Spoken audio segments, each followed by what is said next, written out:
Zora Neale Hurston's Drenched in Light, set in 1920s Florida, follows a single day in the life of a young girl named Isis Watts, or Isie. The story is set in a small town near Orlando, mirroring Hurston's own childhood in Eatonville.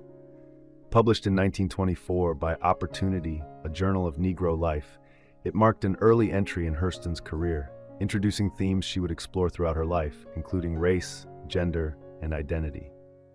Written in two parts and narrated from a limited third-person perspective, focusing on Isis, the story begins with her sitting on a fence post, watching cars head towards Orlando, while her grandmother Potts scolds her for neglecting her chores, particularly raking the yard.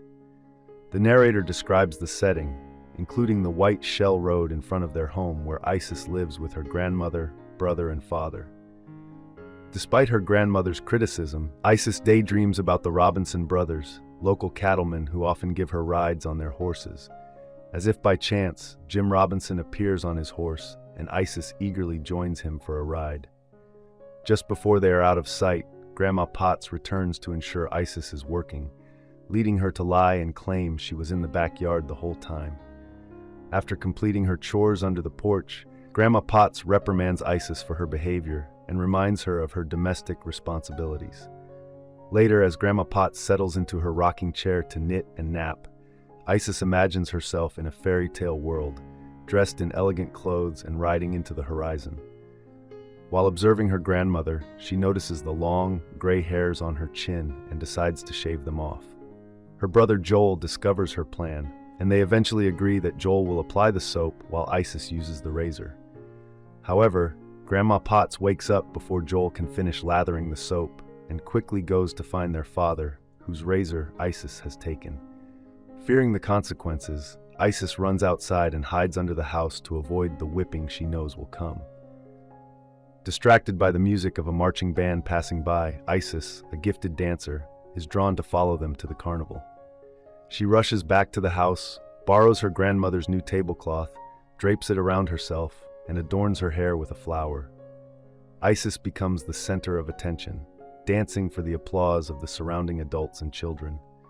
Two white men and a woman, Helen, try to stifle their amusement as they watch her.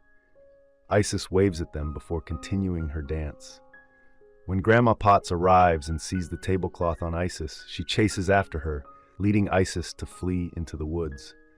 The second part begins with Isis near a creek, contemplating her fate, but soon splashing in the water and singing when she hears a car pull over.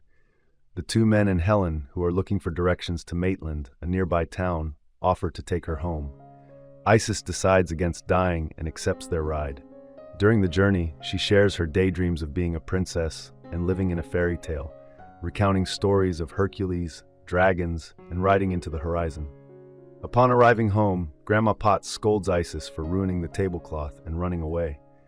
Helen, however, asks Grandma Potts to be lenient and invites Isis to join her and the two men at a hotel for dancing.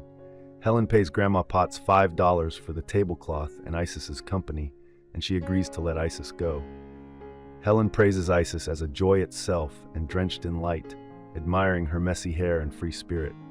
In the car, Isis snuggles with Helen, and at the end of the story, one of the men, Harry, jokes that Isis has adopted Helen. Helen expresses a longing for Isis's sunshine to soak into my soul as they drive away.